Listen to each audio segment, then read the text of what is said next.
Well, there have been trying times for Puget Sound Somalis. The Seattle area has the fourth largest Somali population anywhere in the country. King 5's Chris Ingalls reports on how American Somalis are trying to cope with a lot of bad press. In general, our community is feeling scared, afraid. Hamdi Abdul talks about what it is like to be a Somali mother in Seattle. We are not only worried about terror and stuff like that, we are also worried about drugs, dropouts, being behind, all the things that any mother can be worried about. Somalis say they are troubled to hear about young American Somalis, like the 19-year-old arrested in a bomb plot in Portland, being radicalized.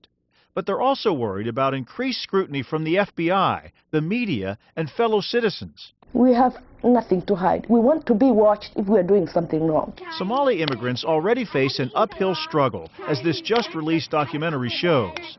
Amina Ali came to Seattle and a new culture that was nothing like the one she left behind in Somalia. The only school I used to go was Islamic school, where I would learn things that related to my religion.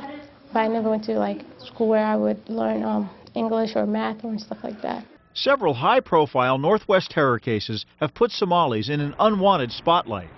Fugitive Reuben Shumpert fled Seattle and is believed to have been killed fighting with extremists in Somalia. Roosevelt High graduate Abdifata Isi last year pleaded guilty to supporting the same overseas terror organization. We are all Americans. These Somalis worry that someone might take out their anger on innocent community members.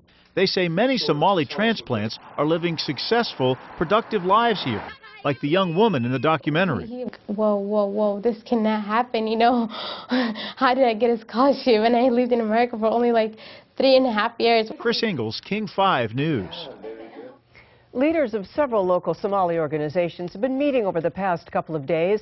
They say they're trying to coordinate a response to these terror cases, and we'll have more to say on that soon.